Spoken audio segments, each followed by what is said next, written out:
All right, so we have Cambria here for a 2-week board and train. She's a fear aggression case, nothing too severe, but I just want to go over how we take out a dog.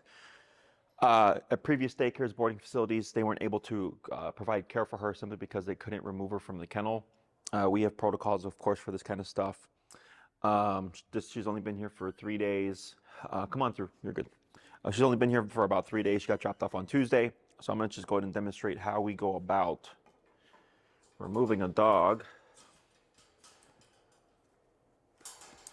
from the kennel when you can't just immediately loop them. Okay, so we have here just a broomstick because it's nice and light. We've already gauged her aggression. It's very low. It's 1 to 2.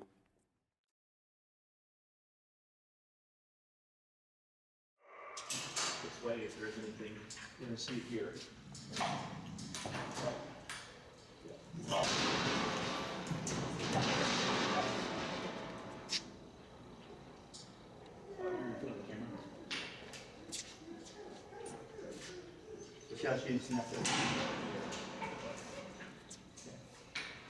So here, I'm not really expecting she's going to go full attack. Let me see the leash. Because if she was, she would have gone after this.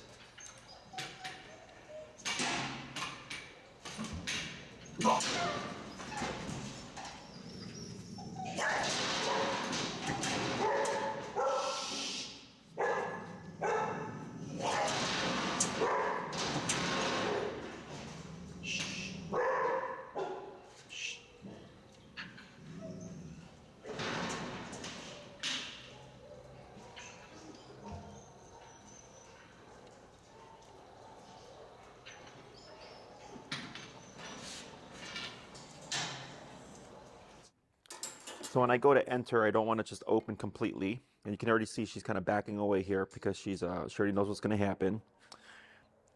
And I'm going to use the broomstick here to make the initial contact. So you can saw that little nip attempt there. Okay. And the reason why we do this is because the dog does not know that the stick is not a part of me. So it allows me to make the initial contact, and if there's going to be any bite attempt, instead of it being on my hand or the leash, it's going to be towards the stick. And this is what allows us to evaluate. So we've had dogs that have broken these things in half. Obviously that bite is very powerful, so we know that they mean business. But with a dog like Cambria, who's fear aggressive, she really doesn't want to have any conflict. She's just doing it because she feels threatened, and this allows me to make that initial contact, which is the worst thing for the dog. And if I hold here, you can see, of course, all the shaking, the lip licking, all the stress signals, right? So here, now that I've made the initial contact and gotten that out of the way, I can now go to loop.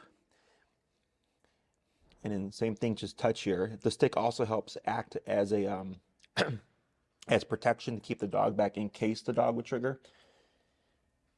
Good. And I can loop so that we can remove. Okay. Good. So you can see here, this is actually better than before. There we go. Good. Once we get the dog out of the kennel, we do not anticipate to see any kind of aggression. Could it happen? Yes. But here you can see just the discomfort right there. It's just all the tension and the stress kind of just building up right there. Okay. But before we haven't had time to, well, not time, we haven't started pressing her behavior yet. We've just been doing the basic foundation with the remote collar.